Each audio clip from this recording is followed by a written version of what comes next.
Divine प्रभु channel पे आप सभी का स्वागत है। हम ईश्वर से आपके मंगलमय जीवन की कामना करते हैं।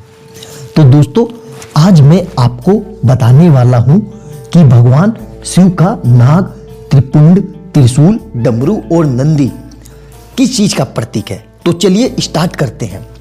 सोमवार का दिन भगवान शिव को समर्पित किया गया है। भगवान शिव अपने भक्तों पर हमेशा कृपा बनाए रखते हैं और उनकी भक्ति से जल्द ही खुश हो जाते हैं। भगवान शिव का रूप देखकर कई सारी चीजें उभर कर सामने आती है, जिसमें नाग, त्रिपुंड, त्रिशूल, डमरू और नंदी है। इन सबको देखकर विचार आता है कि ये सब चीजें किस बात का प्रतीक है। आइए जानते हैं भगवान शिव की 5 चीजों के बारे में कि ये किस बात का प्रतीक है। सबसे पहले बात करते हैं नंदी की। पौराणिक कथाओं के अनुसार भगवान शिव और नंदी एक ही हैं। भगवान शिव ने ही नंदी के रूप में जन्म लिया। कथा है कि शीलाद नाम के एक ऋषि मोह माया से मुक्त होकर तपस्या में लीन हो गए। उनके पूर्वजों को चिंता हुई कि ऐसा करने से उनका वंश नष्ट हो जाएगा। पूर्वजों की सलाह पर शीलाद ने शिव जी की तपस्या करके एक अमर पुत्र को प्राप्त किया, जो नंदी नाम से जाना गया।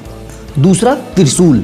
भगवान शिव को त्रिशूल कैसे मिला, इस विषय में कोई कथा नहीं है।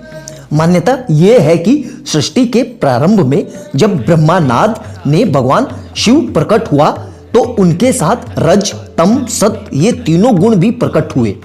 इन्हीं तीनों गुण शिव जी के त्रिशूल यानी त्रिशूल बने, जिनके 3 बीच सामंजस्य बनाए बिना सृष्टि का संचालन संभव नहीं था। इसलिए भगवान शिव ने त्रिशूल रूप में इन तीनों गुणों को अपने हाथों में धारण किया। तीसरा, नाग। भगवान शिव के गले में जो नाग है उसका नाम है वासुकी। पुराणों में बताया गया है कि ये नाग के राजा हैं और नागलोक पर इनका शासन है। सागर मंथन के समय वासुकी ने ही रस्सी का काम किया था। वासुकी भगवान शिव के परम भक्त थे, जिससे प्रसन्न होकर भगवान शिव ने उन्हें अपने गले में आभूषण की तरह लिपटे रहने का वरदान दिया। डमरू। भगवान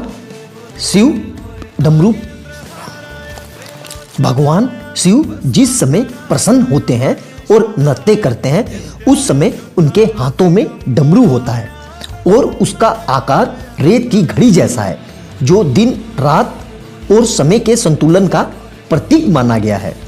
भगवान शिव का स्वभाव भी उसी तरह का है। इनका एक स्वरूप बैरागी का है तो दूसरा भोगी का है, जो नृत्य करता है और परिवार के साथ जीता है। त्रिपुंड।